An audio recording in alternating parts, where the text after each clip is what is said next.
ನಮಸ್ಕಾರ. ಇಂದಿನ ವಾರ್ತೆಗಳಿಗೆ ಸ್ವಾಗತ. ಮೊದಲಿಗೆ ಮುಖ್ಯಾಂಶಗಳು. ನಾಡು ನಗರದಲ್ಲಿ ಕ್ರಿಸ್ಮಸ್ ಹಬ್ಬಕ್ಕೆ ಸಂಭ್ರಮದ ಸ್ವಾಗತ. ವಿಭಿನ್ನ ವಿನ್ಯಾಸಗಳಲ್ಲಿ ಆಕರ್ಷಕ ಕ್ರಿಸ್ಮಸ್ ಉಪಕರಣಗಳಿಂದ ಮಾರುಕಟ್ಟೆ ಶೋಭಾಯಮಾನ. ಕುಂಬ್ಳೆ ಟೋಲ್ಗೇಟ್ ವಿಷಯದಲ್ಲಿ ಜನರ ನಡುವೆ ಅನಗತ್ಯ ತಪ್ಪು ಭಾವನೆ ಮೂಡಿಸಲು ಲೀಗ್ ಹಾಗೂ ಸಿಪಿಎಂ ಯತ್ನ. ಬಿಜೆಪಿ ಕಲ್ಲುಗೋಟೆ ವಲಯ ಅಧ್ಯಕ್ಷ ಅಡ್ವೊಕೇಟ್ ಶ್ರೀಕಾಂತ್ ಹೇಳಿಕೆ. ಕಾಸರಗೋಡು ಮುಖ್ಯ ಅಂಚೆ ಕಚೇರಿ ಕಟ್ಟಡ ಹಾಗೂ ಪಾಸ್ಪೋರ್ಟ್ ಸೇವಾ ಕೇಂದ್ರದ ಪಕ್ಕದಲ್ಲಿರುವ ರಸ್ತೆ ಶೋಚನೀಯ. ಆಳವಾದ ಗುಂಡಿಗಳಿಂದ ದಾರಿ ಹೋಕರು ಹಾಗೂ ವಾಹನ ಸಂಚಾರರು ಭಯಭೀತಿಯಲ್ಲಿ.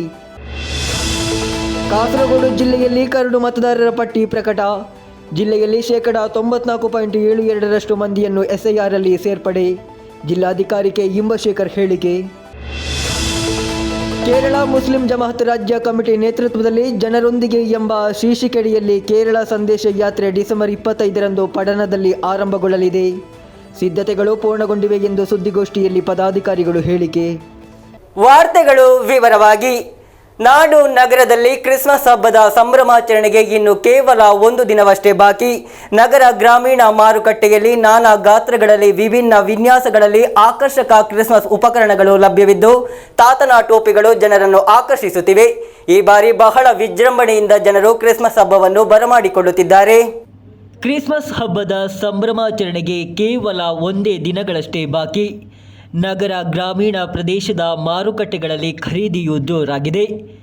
ಹೊಸ ಬಟ್ಟೆ, ರಂಗು ರಂಗಿನ ನಕ್ಷತ್ರಗಳು, ಜಗಮಗಿಸುವ ವಿದ್ಯುತ್ ದೀಪಗಳು, ಕೃತಕ ಕ್ರಿಸ್ಮಸ್ ಟ್ರೀಗಳು, ಗೋದಳಿ ನಿರ್ಮಾಣ ಸಾಮಗ್ರಿಗಳು, ತೋರಣಗಳು ಮೊದಲಾದವುಗಳ ಖರೀದಿಗಾಗಿ ನಗರಗಳಿಗೆ ಬಂದು ಹೋಗುವವರ ಸಂಖ್ಯೆ ಹೆಚ್ಚಾಗಿದೆ.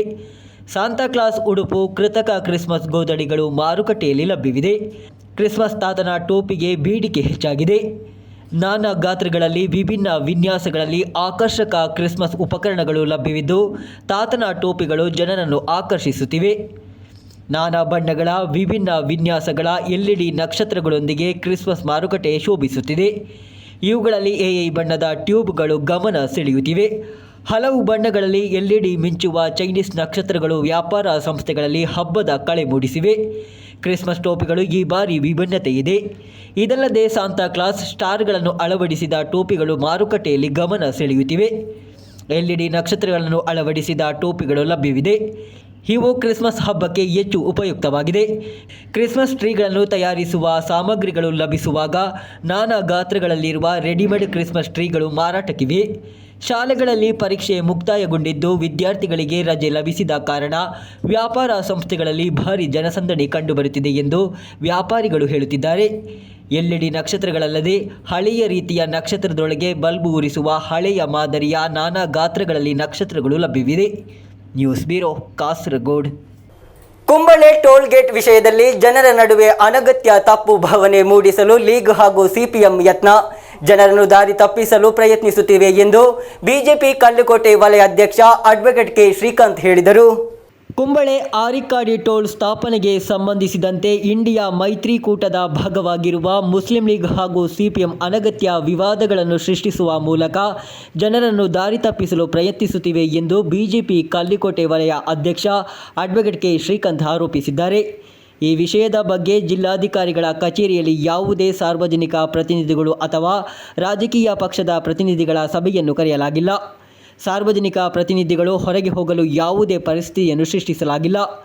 ಜಿಲ್ಲಾಧಿಕಾರಿ ಸ್ಪಷ್ಟಪಡಿಸಿದ ಹಿನ್ನೆಲೆಯಲ್ಲಿ ಆಧಾರರಹಿತ ಆರೋಪಗಳನ್ನು ಮಾಡಿದವರ ವಿರುದ್ಧ ಸಮಗ್ರ ತನಿಖೆ ನಡೆಸಿ ರಾಜಕೀಯ ಪಿತೂರಿಯನ್ನು ಬೆಳಕಿಗೆ ತರಬೇಕೆಂದು ಒತ್ತಾಯಿಸಿದರು.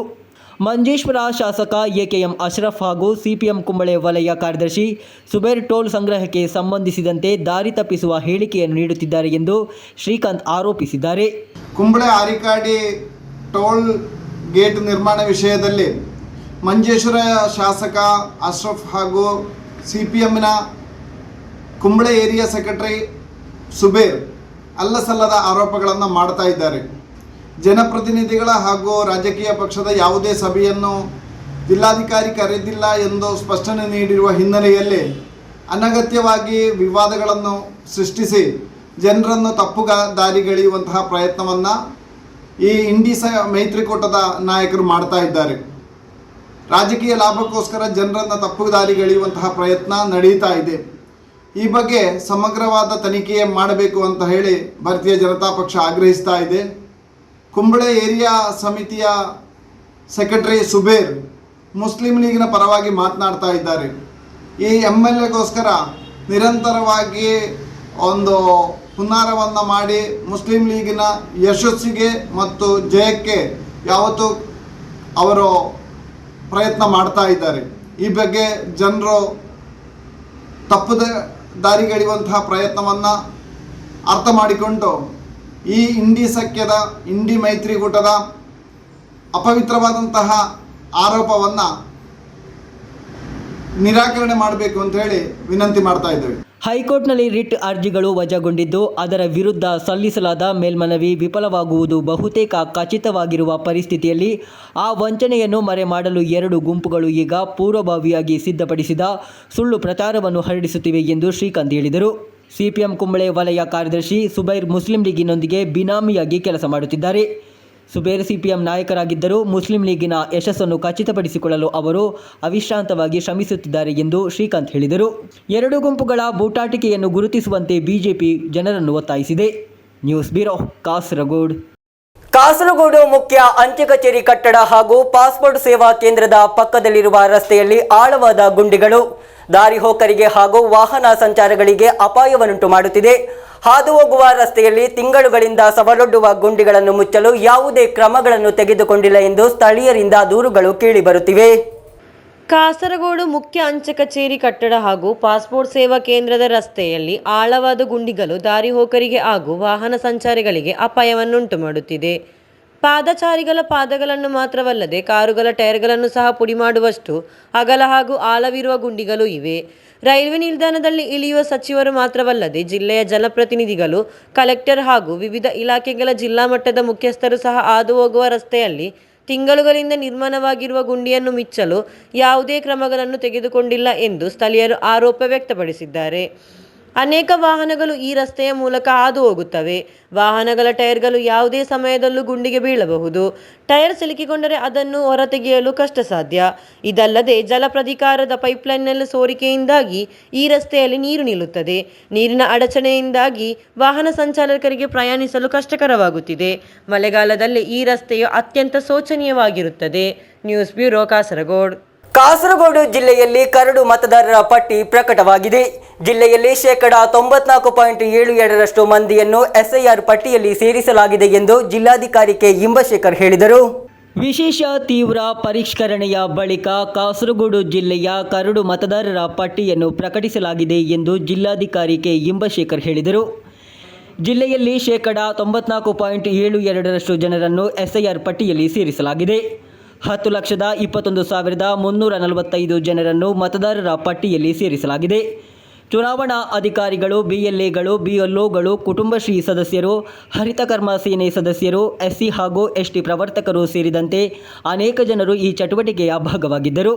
SIR ಅಭಿಯಾನದಿಂದ ತಾವು ಸಂಪೂರ್ಣವಾಗಿ തൃപ്തരാಗಿದ್ದೇವೆ ಎಂದು ജില്ലാധികാരി കെ. ഇമ്പശേഖർ ಹೇಳಿದರು. നമ്മുടെ കാസർഗോഡ് ജില്ലയിൽ SIR കാര്യങ്ങൾ എനുമറേഷൻ ഫേസ് പൂർത്തീകരിച്ച് ഡ്രാഫ്റ്റ് പബ്ലിഷ് ചെയ്യുന്ന ഒരു ചടങ്ങിലാണ് നിങ്ങൾ എല്ലാവരും സ്വാഗതം ചെയ്യുന്നത്. ഇപ്പോൾ പബ്ലിഷ് ചെയ്യുന്ന ഈ ഡ്രാഫ്റ്റ് പ്രകാരം നമ്മുടെ ജില്ലയിൽ 10,21,345 വോട്ടർമാരാണ് റെക്കോർഡ് പ്രകാരം ഉള്ളത്. അതെന്ന് പറയുന്നത് നമ്മൾ എനുമറേഷൻ ഫോം കൊടുത്തതിൽ 94.72% ആളുകളെ നമ്മൾ ഡ്രാഫ്റ്റ് റോളിൽ നമ്മൾ പൂർത്തീകരിച്ചു കഴിഞ്ഞു. അപ്പോൾ ഇന്ന് നമുക്ക് ഡ്രാഫ്റ്റ് റോള് പൊളിറ്റിക്കൽ പാർട്ടി അംഗങ്ങൾക്ക് നമ്മൾ കൈമാറും. അതേ റോള് ഓൺലൈനിലും അവൈലബിൾ ആവും. അപ്പോൾ നിങ്ങൾ എല്ലാവർക്കും വെരിഫൈ ചെയ്യാം. ഇപ്പോൾ കാസർഗോഡിലുള്ള നമ്മുടെ ആൾക്കാരോട് പറയാനുള്ളത്, ഈ നിങ്ങളുടെ പേര് ഈ ഡ്രാഫ്റ്റ് റോളിൽ വന്നിട്ടുണ്ട് എന്ന് ഉറപ്പുവരുത്തുക. അഥവാ നിങ്ങൾ പേര് വന്നിട്ടില്ലെങ്കിൽ നിങ്ങൾ ഫോം 6 പുതിയ അപേക്ഷ കൊടുക്കേണ്ടതാണ്. അപ്പോൾ അത് നിങ്ങൾ വളരെ പ്രധാനമാണ്. നമ്മൾ ഈ ഒരു ഡ്രാഫ്റ്റ് റോൾ ഇന്ന് പബ്ലിഷ് ചെയ്ത് കഴിഞ്ഞാൽ ജനുവരി 22-ാം തീയതി വരയ്ക്കും ക്ലൈംസ് ആൻഡ് ഒബ്ജക്ഷൻ പീരീഡ് ആണ്. 14th ഫെബ്രുവരി വരയ്ക്കും നമ്മൾ നോട്ടീസ് പീരീഡ് ആണ്. അതായത് ഈ എന്തെങ്കിലും വ്യത്യാസം വന്നിട്ടുണ്ടെങ്കിൽ അത് നോട്ടീസ് കൊടുക്കാനുള്ള തീരുമാനം ERO മാരാണ് എടുക്കുന്നത്. ERO മാരെ നോട്ടീസ് ഇഷ്യൂ ചെയ്യും. അതിനുശേഷമാണ് അത് ഫൈനലൈസ് ചെയ്യുന്നത്. അപ്പോൾ നമ്മുടെ ജില്ലയെ സംബന്ധിച്ചോളം അൺകളക്റ്റബിൾ ആയിട്ടുള്ളത് 56,911 ആണ്. അതിൽ ഡെത്ത് കേസുകൾ വന്നിരിക്കുന്നത് 18,386. അൺട്രേസബിൾ ആബ്സെന്റ് ആയിട്ട് മാർക്ക് ചെയ്തിരിക്കുന്നത് 13,689. പെർമനന്റ്ലി ഷിഫ്റ്റ് ആയി പോയവർ 20,459. ആൾറെഡി എൻറോൾ ആയിരിക്കുന്നവർ ഡബിളിംഗ് അതുമാതിരി കേസുകൾ 2,571. ബാക്കിയുള്ള കാറ്റഗറി വരുന്നത് 1,806. അങ്ങനെ 56,911 ആളുകളാണ് നമ്മൾ അൺകളക്റ്റോടെ മാർക്ക് ചെയ്തിരിക്കുന്നത്.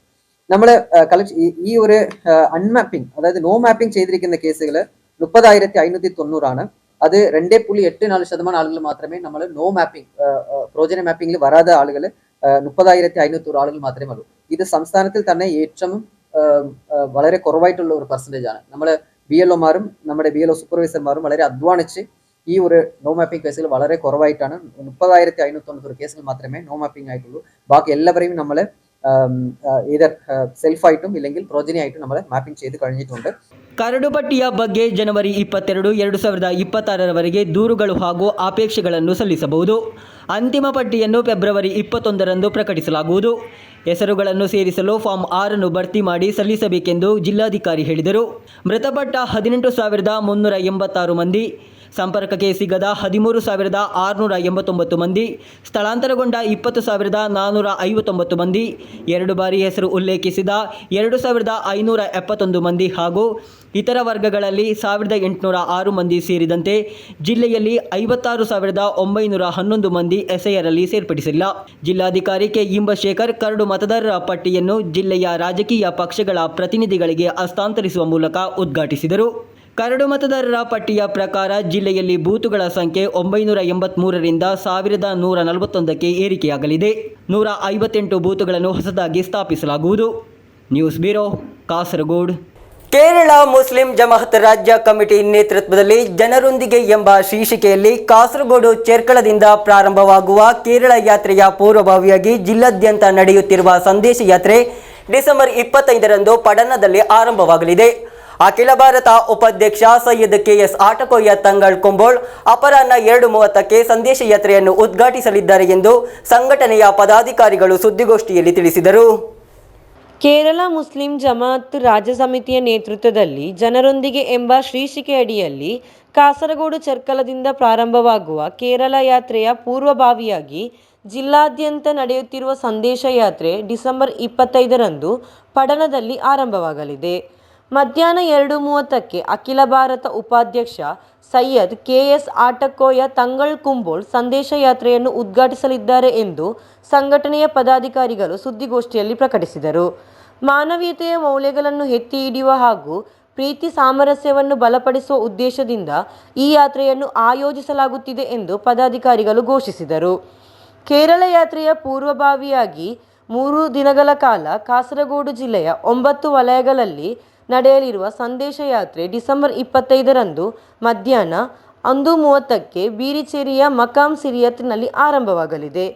ಜಾಥಾ ನಾಯಕ ಮೊಹಮ್ಮದ್ ಅಲಿ ಸಕಾಫಿ ತ್ರಿಕರಿಪುರ ಧ್ವಜಾರೋಹಣ ಮಾಡಲಿದ್ದಾರೆ. ಕೇರಳ ಮುಸ್ಲಿಂ ಜಮಾಅತ್ ಜಿಲ್ಲಾಧ್ಯಕ್ಷ ಸೈಯದ್ ಹಸನುಲ್ ಹೌದಲ್ ತಂಗಳ್ ಅಧ್ಯಕ್ಷತೆ ವಹಿಸಲಿದ್ದಾರೆ. ಪ್ರಮುಖ ಮುಖಂಡರು ಭಾಷಣ ಮಾಡಲಿದ್ದಾರೆ. ಮೊದಲ ದಿನ ಕಾಂಜಂಗಾಡ್ ಹಾಗೂ ಬೇಕಲ್ ಜಂಕ್ಷನ್ ಸಮೀಪದಲ್ಲಿ ಸ್ವೀಕರಣಾ ಕಾರ್ಯಕ್ರಮ ನಡೆಯಲಿದೆ. ಡಿಸೆಂಬರ್ 26ರಂದು ಕಾಸರಗೋಡು ಹೊಸ ಬಸ್ ನಿಲ್ದಾಣದ ಆವರಣದಲ್ಲಿ ಸಂಜೆ ಮುಲೇರಿಯಾ, 6:30ಕ್ಕೆ ಬದಿಯಡ್ಕದಲ್ಲಿ ಸ್ವೀಕರಣ ನಡೆಯಲಿದೆ. ಡಿಸೆಂಬರ್ 27ರಂದು ಮಧ್ಯಾಹ್ನ 2:30ಕ್ಕೆ ಕುಂಬಳೆಯಲ್ಲಿ, ಸಂಜೆ 4ಕ್ಕೆ ಬಂದ್ಯೋಡ್, ಬಳಿಕ ಸಂಜೆ 6ಕ್ಕೆ ಮಜಿರ್ಪಳದಲ್ಲಿ ಸ್ವೀಕರಣಾ ಕಾರ್ಯಕ್ರಮ ನಡೆಯಲಿದೆ. ഇന്ത്യൻ ഗ്രാൻഡ് മുഫ്തി കാന്തപുരം മേത്തിയ ബൂക്കർ മുസ്ലിയാർ ഉസ്താദിന്റെ നേതൃത്വത്തിൽ നടക്കുന്ന ഈ കേരള യാത്രയുടെ പ്രചരണ പ്രവർത്തനങ്ങൾ ജില്ലയിൽ എല്ലാ ഭാഗത്തും നടന്നുകൊണ്ടിരിക്കുകയാണ്. അതിൻ്റെ പ്രചരണത്തിൻ്റെ ഭാഗമായി വളരെ പ്രധാനപ്പെട്ട ഒരു ജില്ലാ യാത്ര ഈ വരുന്ന ഡിസംബർ 25, 26, 27 തീയതികളിലായി നടക്കുകയാണ്. കാസർഗോഡ് ജില്ലയിൽ പ്രസ്ഥാനത്തിന് 9 സോണുകളാണ്. ഓരോ സോണുകളിലും ഓരോ സ്വീകരണ കേന്ദ്രം എന്ന രൂപത്തിലാണ് നാം ഈ ജില്ലാ യാത്ര ക്രമീകരിച്ചിരിക്കുന്നത്. അതിൻ്റെ ഉദ്ഘാടനം 25-ാം തീയതി വ്യാഴാഴ്ച ഉച്ചയ്ക്ക് 2:30 പടന്നയിൽ നിന്ന് തുടങ്ങുകയാണ്. മനുഷ്യർക്കൊപ്പം എന്ന ഈ പ്രമേയം അവതരിപ്പിച്ചുകൊണ്ട് ചെർക്കളയിൽ ജനുവരി 1-നാണ് പരിപാടി നടക്കുന്നത്. മഹാനായ നൂറുൽ ഉലമ MA ഉസ്താദിൻ്റെ പേരിൽ സജ്ജീകരിക്കപ്പെട്ട ആ നഗരിയിലാണ് പരിപാടി നടക്കുന്നത്. അപ്പോൾ അതിൻ്റെ പ്രചരണാർത്ഥം നടക്കുന്ന ഈ പരിപാടിയുടെ ജില്ലാ പരിപാടിയുടെ ഉദ്ഘാടനം നമ്മുടെ പടന്നയിൽ വെച്ചാണ്. പടന്നയിൽ 25-ാം തീയതി 2:30 മണിക്ക് ആദ്യത്തെ പരിപാടി നടക്കും. Abdul Khadir Saqafi Kattippara, Yusuf Madani Cheruvathur, AB Abdulla master, EK Abubakar, MTP Ismail Shadi, Abdul Jaleel Saqafi Maviladam, Kilar Ahammed Shakadi, Sahid M Pettikundu ಸುದ್ದಿಗೋಷ್ಠಿಯಲ್ಲಿ ಉಪಸ್ಥಿತರಿದ್ದರು. News bureau, Cheruvathur. ವಿವಿಧ ಬೇಡಿಕೆಗಳನ್ನು ಮುಂದಿಟ್ಟುಕೊಂಡು ಮೋಟಾರ್ ಕಾರ್ಮಿಕರ ಫೆಡರೇಷನ್ ಸಿಐಟಿಯು ನೇತೃತ್ವದಲ್ಲಿ ಮೋಟಾರ್ ವಾಹನ ಕಾರ್ಮಿಕರು ಆರ್ಟಿಒ ಕಚೇರಿಗೆ ಮಾರ್ಚ್ ನಡೆಸಿದರು. ಕಾನ್ಫೆಡರೇಷನ್ ರಾಜ್ಯ ಪ್ರಧಾನ ಕಾರ್ಯದರ್ಶಿ ಟಿಕೆ ರಾಜನ್ ಮಾರ್ಚ್ ಉದ್ಘಾಟಿಸಿದರು. ಇನ್ಶೂರೆನ್ಸ್ ಪ್ರೀಮಿಯಂ ಹೆಚ್ಚಳವನ್ನು ಹಿಂಪಡೆಯಲು ಒತ್ತಾಯಿಸಿ ಮೋಟಾರ್ ಕಾರ್ಮಿಕರ ಫೆಡರೇಷನ್ ಸಿಐಟಿಯು ನೇತೃತ್ವದಲ್ಲಿ ಮೋಟಾರ್ ವಾಹನ ಕಾರ್ಮಿಕರು ಆರ್ಟಿಒ ಕಚೇರಿಗೆ ಮಾರ್ಚ್ ನಡೆಸಿದರು. ಕಾನ್ಫೆಡರೇಷನ್ ರಾಜ್ಯ ಪ್ರಧಾನ ಕಾರ್ಯದರ್ಶಿ ಟಿಕೆ ರಾಜನ್ ಮಾರ್ಚ್ ಅನ್ನು ಉದ್ಘಾಟಿಸಿದರು. അത് ചെലവാകുന്നു. കേരളത്തിൽ ഗവൺമെന്റ് പറഞ്ഞു 25 വർഷത്തേക്ക് കുടിക്കണ്ട. കേരളം ഏറ്റവും വലിയ മാർക്കറ്റാണ്, മനസ്സിലായിക്കോളൂ.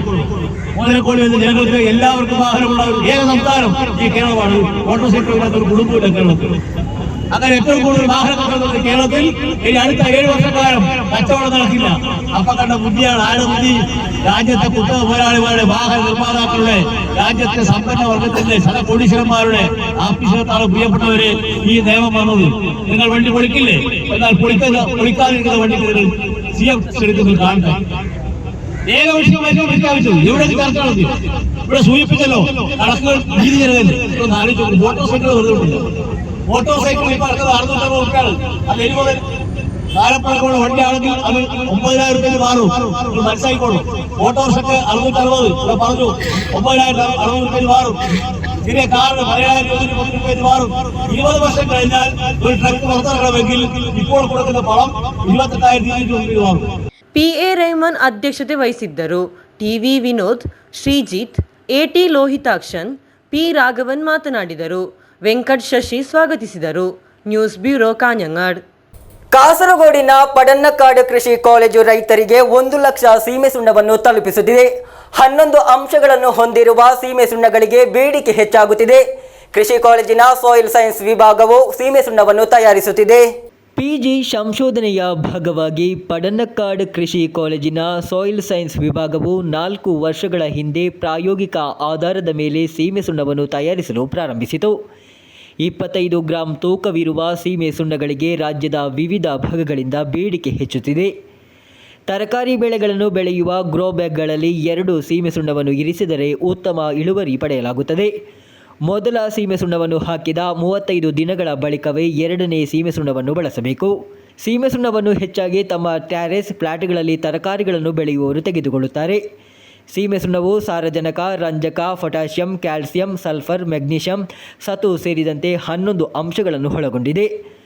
600 സീമെ സുണ്ണವನ್ನು സോയിൽ സയൻസ് പ്രയോഗാലയದಲ್ಲಿ 3 ദിനങ്ങളിലാಗಿ തയ്യാറാക്കലാಗುತ್ತಿದೆ.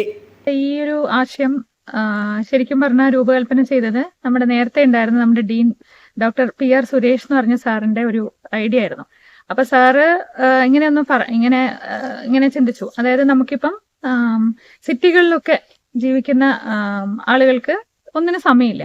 അപ്പോൾ അവരാണെങ്കിൽ പൊതുവെ അവര് ടെറസിലാണ് കൃഷി ചെയ്യുന്നത്. നമുക്ക് കർഷകരെ പോലെ അവർക്ക് വളക്കടയിൽ പോയി വളം വാങ്ങിക്കാനോ അങ്ങനെയൊന്നും സമയമില്ല. അപ്പൊ എങ്ങനെ നമുക്ക് അവർക്കൊരു പോഷക മൂല്യങ്ങളുള്ള ഒരു എന്തെങ്കിലും ഒരു വളക്കൂട്ട് രൂപകൽപ്പന ചെയ്യാം എന്നുള്ളൊരു ആശയത്തിലാണ് ഒരു PG ഗവേഷണത്തിന്റെ ഭാഗമായിട്ടാണ് ഇത് ആദ്യമായിട്ട് ഈ വളച്ചോക്ക് ഒരു 2019-20 കാലയളവിലാണ് അത് ആദ്യമായിട്ട്. പക്ഷെ നമുക്ക് അതിന്റെ രൂപമൊന്നും ഉണ്ടാക്കാൻ സാധിച്ചില്ല. പിന്നെ നമുക്ക് സ്റ്റേറ്റ് പ്ലാനിന്റെ ഒരു പ്രോജക്റ്റ് ഉണ്ടായിരുന്നു ഈ വളച്ചോക്ക് നിർമ്മിക്കുന്നതിന് വേണ്ടി. അപ്പൊ അതിന്റെ ഫണ്ടിങ്ങിലൂടെയാണ് നമുക്ക് ഈ ഇന്ന വളങ്ങള് ഇത്ര രൂപത്തില് ഇപ്പം അതായത് വേണ്ടുന്ന അനുപാതത്തിൽ ഇപ്പൊ സാറ് പറഞ്ഞ പോലെ പ്രഥമ മൂലകങ്ങളുണ്ട്, ദ്വിതീയ മൂലകങ്ങളുണ്ട്, സൂക്ഷ്മ മൂലകങ്ങളുണ്ട്. അപ്പൊ ഈ 11 മൂലകങ്ങളും കൃത്യമായ അനുപാതത്തിൽ നമുക്ക് ഇതില് ലയിപ്പിച്ച് അങ്ങനെ ഒരു ചോക്ക് രൂപത്തിൽ എത്തിക്കാൻ സാധിച്ചത് ഈ ഒരു പ്രോജക്റ്റിന്റെ ഭാഗമായിട്ടാണ്. അപ്പോൾ അങ്ങനെ ഇപ്പോൾ നേരത്തെ നമ്മൾ പല ഫാമേഴ്സിനും ട്രയൽസ് ആയിട്ട് കൊടുക്കുന്നുണ്ട്. മെയിനായിട്ട് നമ്മൾ എന്തൊക്കെയാണ് നമ്മൾ മുളക്, പിന്നെ ചീര, പിന്നെ വെണ്ട, വഴുതിന, പിന്നെ നമ്മുടെ പടവലം, പാവല, ഇങ്ങനെ എല്ലാത്തിലും നമ്മളിത് വളച്ചോക്ക് നോക്കിയിട്ടുണ്ട്. അപ്പൊ ഇതെല്ലാം നല്ല രീതിയിലുള്ള വിളവ് വർധന കാണാൻ സാധിച്ചു. അപ്പൊ അങ്ങനെ മൊത്തമായിട്ട് നമുക്കൊരു 90,000 1 ലക്ഷത്തിലടുത്ത് നമ്മൾ സ്റ്റിക്കുകൾ ഇപ്പോൾ ഇതുവരെയായിട്ടും ഒരു 4 വർഷത്തിന് മുകളിലായി ഇത്രയും നമുക്ക് കൊടുക്കാൻ സാധിച്ചിട്ടുണ്ട്. ഞാൻ നിതീഷാണ്, പടന്നക്കാട് കാർഷിക കോളേജിലെ അസിസ്റ്റന്റ് പ്രൊഫസറാണ്.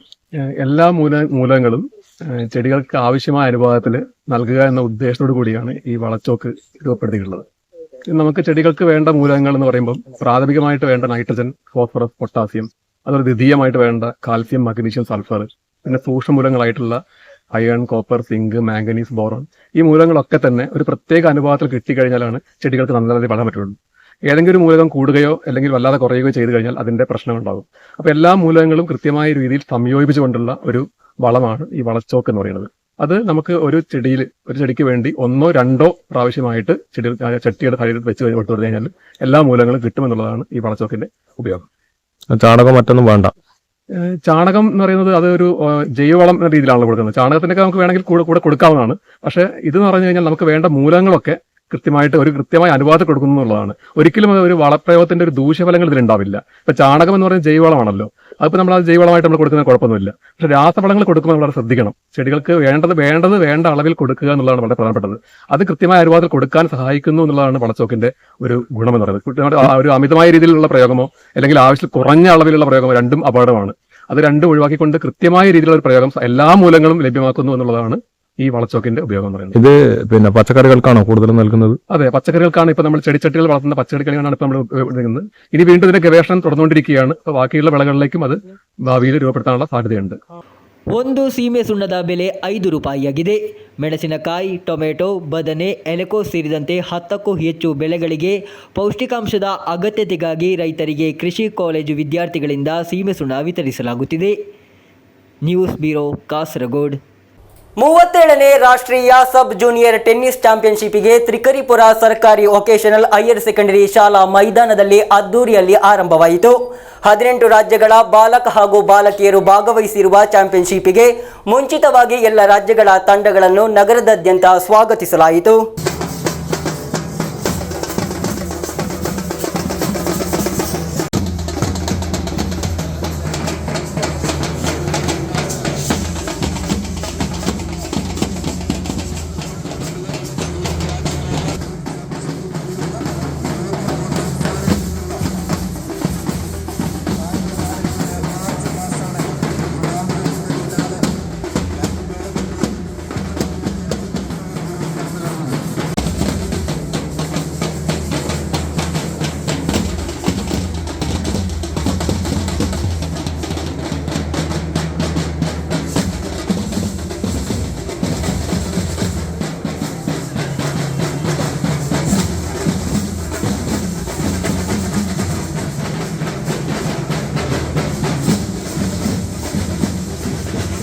ತ್ರಿಕರಿಪುರ ಸರ್ಕಾರಿ ವೊಕೇಶನಲ್ ಹೈಯರ್ ಸೆಕೆಂಡರಿ ಶಾಲಾ ಮೈದಾನದಲ್ಲಿ 37ನೇ ರಾಷ್ಟ್ರೀಯ ಸಬ್ ಜೂನಿಯರ್ ಟೆನ್ನಿಸ್ ಚಾಂಪಿಯನ್ಶಿಪ್ ಅದ್ದೂರಿಯಾಗಿ ಆರಂಭವಾಯಿತು.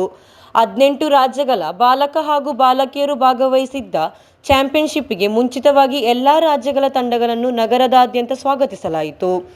ಸಂಗೀತ ವಾದ್ಯಗಳು ಹಾಗೂ ಮುತ್ತುಕೊಡೆಗಳ ಜೊತೆಯಲ್ಲಿ ಕ್ರೀಡಾ ಸಂಘಟಕರು, ಸಾರ್ವಜನಿಕ ಪ್ರತಿನಿಧಿಗಳು ಹಾಗೂ ವಿವಿಧ ಸಂಸ್ಥೆಗಳ ಪದಾಧಿಕಾರಿಗಳು ಸ್ವಾಗತಿಸಿದರು. ತ್ರಿಕರಿಪುರ ಸರ್ಕಾರಿ ವೊಕೇಶನಲ್ ಹೈಯರ್ ಸೆಕೆಂಡರಿ ಶಾಲಾ ಮೈದಾನದಲ್ಲಿ ಆಟಗಾರರ ಮೆರವಣಿಗೆ ನಡೆಯಿತು. ಬಳಿಕ ಸಂಘದ ರಾಷ್ಟ್ರೀಯ ಪ್ರಧಾನ ಕಾರ್ಯದರ್ಶಿ ಎಂಆರ್ ದಿನೇಶ್ ಕುಮಾರ್, ರಾಜ್ಯ ಅಧ್ಯಕ್ಷ ಎಂ ಮಧು ಹಾಗೂ ಜಿಲ್ಲಾಧ್ಯಕ್ಷ ಎಂ ರವಿ ಸಂಘದ ಧ್ವಜಾರೋಹಣ ಮಾಡಿದರು. ಮಾಜಿ ಭಾರತೀಯ ಅಂತಾರಾಷ್ಟ್ರೀಯ ಫುಟ್ಬಾಲ್ ಆಟಗಾರ എം മുഹമ്മദ് റാഫി കാര്യക്രമವನ್ನು ഉദ്ഘാಟಿಸಿದರು. ഇങ്ങനെയുള്ള ഒരുപാട് സ്പോർട്സ് പരമായി വന്നു കഴിഞ്ഞാൽ നമുക്ക് ഒരുപാട് നാഷണൽ ടീമിന് വേണ്ടിയിട്ടും നാഷണലിന് വേണ്ടിയിട്ടും അതുപോലെ സ്റ്റേറ്റിന് വേണ്ടിയിട്ടും ഒരുപാട് നല്ല പ്ലെയേഴ്സിനെ കിട്ടും. അപ്പോൾ ഇതിൽ നിന്ന് ഒരുപാട് നല്ല പ്ലെയേഴ്സിനെ വാർത്തെടുത്ത് നമ്മൾ ഇന്ത്യക്ക് വേണ്ടി കളിക്കാനുള്ള എല്ലാ സജ്ജമായ കാര്യങ്ങളും എല്ലാവരും ചെയ്യണം. കൂടുതൽ മലയാളത്തിൽ സംസാരിച്ച് കഴിഞ്ഞാൽ എനിക്ക് തോന്നുന്നു ഇവർക്കൊന്നും മനസ്സിലാവില്ലാന്ന് തോന്നുന്നു. എല്ലാവരും പുറത്തുനിന്ന് വന്ന ആൾക്കാരല്ലേ. അപ്പോൾ आप लोग सब मलयालम जानता है क्या? नहीं है ना? आप लोगों को लिए बहुत अच्छा प्लेटफॉर्म मिला है इधर. आप लोग अच्छा से खेलो, अच्छा से खेल के आप इंडिया के लिए खेलने के लिए कोशिश करो. आप लोग के लिए सबके लिए ऑल द बेस्ट बोल रहा हूँ. आप लोग अच्छा खेल के जीत के वापस जाने हैं. ಸಂಘಟನಾ ಸಮಿತಿ ಅಧ್ಯಕ್ಷ ವಿ.ಕೆ. ಬಾವ ಅಧ್ಯಕ್ಷತೆ ವಹಿಸಿದ್ದರು. ಸಂಘದ ರಾಷ್ಟ್ರೀಯ ಸಂಘಟನಾ ಕಾರ್ಯದರ್ಶಿ ಶ್ಯಾಮ ಸ್ವಾಮಿನಾಥನ್, ಕೋಶಾಧಿಕಾರಿ ಎಚ್.ಎಸ್. ಶ್ರೀಕಾಂತ್, ಟೆನ್ನಿಕೋಯಿಟ್ ಅಸೋಸಿಯೇಷನ್ ರಾಜ್ಯ ಕಾರ್ಯದರ್ಶಿ ಕೆ.ವಿ. ಬಿಜು, ಸಂಘಟನಾ ಸಮಿತಿ ಪ್ರಧಾನ ಸಂಚಾಲಕ ಕೆ.ವಿ. ಗೋಪಾಲನ್, ಜಿಲ್ಲಾ ಪಂಚಾಯತ್ ಸದಸ್ಯ ಎಂ. ಮನು, ಬ್ಲಾಕ್ ಪಂಚಾಯತ್ ಸದಸ್ಯ MTP. Shahina, KK. Rajendran, VPP. Musthafa, M. Madhu, M. Ravi, CV. Vijayan, M. Balakrishnan ಮಾತನಾಡಿದರು. ಬುಧವಾರ ಸಂಜೆ 4 ಗಂಟೆಗೆ ಕ್ರಿಸ್ಮಸ್ ಆಚರಣೆ ಹಾಗೂ ಕರಪತ್ರ ಬಿಡುಗಡೆ ಕಾರ್ಯಕ್ರಮ ನಡೆಯಲಿದೆ. ಭಾರತದ ಮಾಜಿ ಫುಟ್ಬಾಲ್ ಆಟಗಾರ ಎಂ. ಸುರೇಶ್ ಮುಖ್ಯ ಅತಿಥಿಯಾಗಿ ಭಾಗವಹಿಸಲಿದ್ದಾರೆ. ಬಳಿಕ ವಿವಿಧ ಕಲೆ ಹಾಗೂ ಸಾಂಸ್ಕೃತಿಕ ಕಾರ್ಯಕ್ರಮಗಳು ನಡೆಯಲಿವೆ. ಉರ್ಮಿಸ್ ತ್ರಿಕರಿಪುರ, ನ್ಯೂಸ್ ಬ್ಯೂರೋ, ಚೆರ್ವತ್ತೂರ್. ಶ್ರೀ ಕ್ಷೇತ್ರ ಧರ್ಮಸ್ಥಳ ಗ್ರಾಮೀಣಾಭಿವೃದ್ಧಿ ಯೋಜನೆ ಬಿಸಿ ಟ್ರಸ್ಟ್ ರಿಜಿಸ್ಟರ್ ಕಾಸರಗೋಡು ತಾಲೂಕಿನ ಮಹಿಳಾ ಜ್ಞಾನ ವಿಕಾಸ ಕಾರ್ಯಕ್ರಮದಡಿಯಲ್ಲಿ ತಾಲೂಕು ಮಟ್ಟದ ಮಹಿಳಾ ವಿಚಾರಗೋಷ್ಠಿ ಹಾಗೂ ಸಾಂಸ್ಕೃತಿಕ ಕಾರ್ಯಕ್ರಮ ಆಯೋಜಿಸಲಾಯಿತು. ಕಾಸರಗೋಡು ತಾಲೂಕು ತಹಸೀಲ್ದಾರ್ ರಮೇಶ್ ಕೆ ದೀಪ ಬೆಳಗಿಸಿ ಉದ್ಘಾಟಿಸಿದರು. ಶ್ರೀ ಕ್ಷೇತ್ರ ಧರ್ಮಸ್ಥಳ ಗ್ರಾಮಾಭಿವೃದ್ಧಿ ಯೋಜನೆ ಬಿಸಿ ಟ್ರಸ್ಟ್ ರಿಜಿಸ್ಟರ್ಡ್ ಕಾಸರಗೋಡು ತಾಲೂಕಿನ ಮಹಿಳಾ ಜ್ಞಾನ ವಿಕಾಸ ಕಾರ್ಯಕ್ರಮದಡಿಯಲ್ಲಿ ತಾಲೂಕು ಮಟ್ಟದ ಮಹಿಳಾ ವಿಚಾರಗೋಷ್ಠಿ ಹಾಗೂ ಸಾಂಸ್ಕೃತಿಕ ಕಾರ್ಯಕ್ರಮ ನಡೆಯಿತು. ತಹಶೀಲ್ದಾರ ರಮೇಶನ್ ಕೆ ದೀಪ ಬೆಳಗಿಸಿ ಉದ್ಘಾಟಿಸಿದರು. ಕಾಸರಗೋಡು ಪ್ರಗತಿ ಬಂಧು ಸ್ವಸಹಾಯಕ ಸಂಘಗಳ ಒಕ್ಕೂಟದ ಅಧ್ಯಕ್ಷ ಜ್ಞಾನೇಶ್ವರ ಆಚಾರ್ಯ ಕಾರ್ಯಕ್ರಮದ ಅಧ್ಯಕ್ಷತೆ ವಹಿಸಿದರು. ನಿರ್ದೇಶಕ ಬಾಬು ನಾಯ್ಕ್ ಕಾರ್ಯಕ್ರಮದಲ್ಲಿ ಮುಖ್ಯ ಅತಿಥಿಯಾಗಿ ಭಾಗವಹಿಸಿದ್ದರು. ಯೋಜನೆಯು ಬೆಳೆದು ಬಂದ ದಾರಿ, ಕ್ಷೇತ್ರದ ಹಿನ್ನೆಲೆ, ಕೇಂದ್ರದ ಸದಸ್ಯರ ಮನೆಯಲ್ಲಿ ಭಜನೆ, ರಂಗೋಲಿ ಹಾಕುವುದು, ಕೈತೋಟ ಮಾಡುವ ಬಗ್ಗೆ ಮಾಹಿತಿ, ಮಾರ್ಗದರ್ಶನ ನೀಡಿದರು. ನಿವೃತ್ತ ಶಿಶು ಅಭಿವೃದ್ಧಿ ಯೋಜನಾಧಿಕಾರಿ ಹಾಗೂ ಮಹಿಳಾ ಸಂರಕ್ಷಣಾಧಿಕಾರಿ ಜ್ಯೋತಿ ಪಿ, ಇಲಾಖೆಯಿಂದ ಸಿಗುವ ಸವಲತ್ತುಗಳು ಹಾಗೂ ಮಹಿಳೆಯರು ಇಂದು ಎಲ್ಲ ವಿಭಾಗಗಳಲ್ಲಿಯೂ ಉತ್ತಮ ಸಾಧನೆಯನ್ನು ಮಾಡುತ್ತಿದ್ದಾರೆ. ಇಂತಹ ಕಾರ್ಯಕ್ರಮಗಳು ಮಹಿಳೆಯರಿಗೆ ಇನ್ನಷ್ಟು ಪ್ರೇರಣೆಯಾಗಲಿ ಎಂದು ಹೇಳಿದರು. ಕಾರ್ಯಕ್ರಮದಲ್ಲಿ ಉಕ್ಕಿನಡಕ ಆಯುರ್ವೇದ ಆಸ್ಪತ್ರೆಯ ಡಾಕ್ಟರ್ ಸ್ವಪ್ನರವರು ಸದೃಢ ಮಹಿಳೆಯರಿಗೆ ಆರೋಗ್ಯದ ಪ್ರಾಮುಖ್ಯತೆ ಎಂಬ ವಿಷಯದ ಕುರಿತು ವಿಚಾರಗೋಷ್ಠಿ ಮಂಡಿಸಿದರು. ಉತ್ತಮ ಆರೋಗ್ಯಕ್ಕೆ ಸಲಹೆಗಳು, ಆಹಾರ ಪದ್ಧತಿ, ಹದಿಹರೆಯದ ಸಮಸ್ಯೆಗಳು, ಯೋಗದ ಮಹತ್ವ, ಒತ್ತಡ ನಿರ್ವಹಣೆ ಹೀಗೆ ನಮ್ಮ ಜೀವನ ಶೈಲಿಯೇ ನಮ್ಮ ಉತ್ತಮ ಆರೋಗ್ಯದ ಗುಟ್ಟು ಎಂದು ಹೇಳಿದರು. ಮಹಿಳೆಯರು ಬೆಳಗ್ಗೆಯಿಂದ ಸಂಜೆಯವರೆಗೆ ದಿನಚರಿಯಲ್ಲಿ ಮುಖ್ಯವಾಗಿ ಪಾಲನೆ ಮಾಡಬೇಕಾದ ವಿಷಯಗಳ ಬಗ್ಗೆ ಮಾಹಿತಿ ನೀಡಿದರು. ಕಾರ್ಯಕ್ರಮದಲ್ಲಿ ತಾಲೂಕಿನ ಜ್ಞಾನ ವಿಕಾಸ ಕಾರ್ಯಕ್ರಮಗಳ ವಾರ್ಷಿಕ ವರದಿಯನ್ನು ತಾಲೂಕಿನ ಸಮನ್ವಯಾಧಿಕಾರಿ ಸೌಮ್ಯ ಮಂಡಿಸಿದರು. ಕೇಂದ್ರದಲ್ಲಿ ಸಕ್ರಿಯವಾಗಿ ತೊಡಗಿಸಿಕೊಂಡ ಹಿರಿಯ ಸದಸ್ಯರಿಗೆ ಸನ್ಮಾನ ಕಾರ್ಯಕ್ರಮ ಮಾಡಲಾಯಿತು. ತಾಲೂಕಿನಲ್ಲಿ ಕಾರ್ಯನಿರ್ವಹಿಸುತ್ತಿರುವ ಮಕರಂದ ಜ್ಞಾನ ವಿಕಾಸ ಕೇಂದ್ರವನ್ನು ಉತ್ತಮ ಕೇಂದ್ರವಾಗಿ ಆಯ್ಕೆ ಮಾಡಿ ಪ್ರಮಾಣಪತ್ರ ನೀಡಲಾಯಿತು. ಅನಾರೋಗ್ಯ ಪೀಡಿತರಾಗಿ ದುಡಿಯುವ ಸಾಮರ್ಥ್ಯವಿಲ್ಲದೆ ಗಾಡಿಗುಡ್ಡೆ ನಿವಾಸಿ ವರದ ಅವರಿಗೆ ಪ್ರಸ್ತುತ ತಿಂಗಳಲ್ಲಿ ಮಂಜೂರಾತಿಯಾದ ಮಾಸಾಶನ ಕೈಪಿಡಿ ನೀಡಲಾಯಿತು. ಕೇಂದ್ರದ ಸದಸ್ಯರಿಗೆ ಹೂಗುಚ್ಛ ಸ್ಪರ್ಧೆ, ರಂಗೋಲಿ ಸ್ಪರ್ಧೆ, ಹೂವಿನ ಸ್ಪರ್ಧೆ, ಸಾಂಸ್ಕೃತಿಕ ಕಾರ್ಯಕ್ರಮಗಳ ಸ್ಪರ್ಧೆ ಏರ್ಪಡಿಸಲಾಯಿತು. ಸ್ಪರ್ಧೆಯಲ್ಲಿ ಭಾಗವಹಿಸಿ ವಿಜೇತರಾದವರಿಗೆ ಬಹುಮಾನ ನೀಡಿ ಗೌರವಿಸಲಾಯಿತು. ತಾಲೂಕಿನ ಯೋಜನಾಧಿಕಾರಿಗಳಾದ ದಿನೇಶನ್ ಸ್ವಾಗತಿಸಿ ಕಾಸರಗೋಡು ವಲಯ ಮೇಲ್ವಿಚಾರಕ ಗೋಪಾಲಕೃಷ್ಣ ಧನ್ಯವಾದವಿತ್ತರು. ತಾಲೂಕಿನ ಜ್ಞಾನ ವಿಕಾಸ ಸಮನ್ವಯ ಅಧಿಕಾರಿ ಸೌಮ್ಯ ಕಾರ್ಯಕ್ರಮ ನಿರೂಪಿಸಿದರು. ಸಾಂಸ್ಕೃತಿಕ ಕಾರ್ಯಕ್ರಮದ ತೀರ್ಪುಗಾರರಾಗಿ ನಿವೃತ್ತ ಶಿಕ್ಷಕಿ ಪ್ರೇಮಲತಾ ಮತ್ತು ವಂದನಾ ಟೀಚರ್ ಸಹಕರಿಸಿದರು. ಶೌರ್ಯವಿತ್ತು ಘಟಕದ ಸದಸ್ಯರು, ಸೇವಾ ಪ್ರತಿನಿಧಿಗಳು, ಒಕ್ಕೂಟದ ಪದಾಧಿಕಾರಿಗಳು, ಜ್ಞಾನ ವಿಕಾಸ ಕೇಂದ್ರದ ಸದಸ್ಯರು ಕಾರ್ಯಕ್ರಮದಲ್ಲಿ ಭಾಗವಹಿಸಿ ಸಹಕಾರ ನೀಡಿದರು. News bureau, Kasaragod. ಕೊನೆಯಲ್ಲಿ ಮತ್ತೊಮ್ಮೆ ಮುಖ್ಯಾಂಶಗಳು. ನಾಡು ನಗರದಲ್ಲಿ ಕ್ರಿಸ್ಮಸ್ ಹಬ್ಬಕ್ಕೆ ಸಂಭ್ರಮದ ಸ್ವಾಗತ. ವಿಭಿನ್ನ ವಿನ್ಯಾಸಗಳಲ್ಲಿ ಆಕರ್ಷಕ ಕ್ರಿಸ್ಮಸ್ ಉಪಕರಣಗಳಿಂದ ಮಾರುಕಟ್ಟೆ ಶೋಭಾಯಮಾನ. ಕುಂಬ್ಳೆ ಟೋಲ್ಗೇಟ್ ವಿಷಯದಲ್ಲಿ ಜನರ ನಡುವೆ ಅನಗತ್ಯ ತಪ್ಪು ಭಾವನೆ ಮೂಡಿಸಲು ಲೀಗ್ ಹಾಗೂ ಸಿಪಿಎಂ ಯತ್ನ.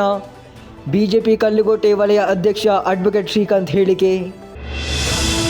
ಕಾಸರಗೋಡು ಮುಖ್ಯ ಅಂಚೆ ಕಚೇರಿ ಕಟ್ಟಡ ಹಾಗೂ ಪಾಸ್ಪೋರ್ಟ್ ಸೇವಾ ಕೇಂದ್ರದ ಪಕ್ಕದಲ್ಲಿರುವ ರಸ್ತೆ ಶೋಚನೀಯ. ಆಳವಾದ ಗುಂಡಿಗಳಿಂದ ದಾರಿ ಹೋಕರು ಹಾಗೂ ವಾಹನ ಸಂಚಾರರು ಭಯಭೀತಿಯಲ್ಲಿ.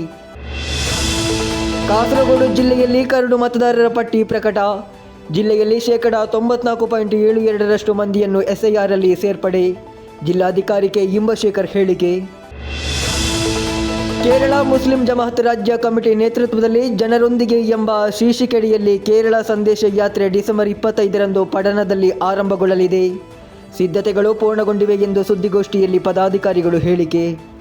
ಇಂದಿನ ವಾರ್ತಾ ಸಂಚಿಕೆ ಇಲ್ಲಿಗೆ ಮುಕ್ತಾಯವಾಯಿತು. ಮುಂದಿನ ವಾರ್ತಾ ಸಂಚಿಕೆಯೊಂದಿಗೆ ಮತ್ತೆ ಭೇಟಿಯಾಗೋಣ. ವಂದನೆಗಳು.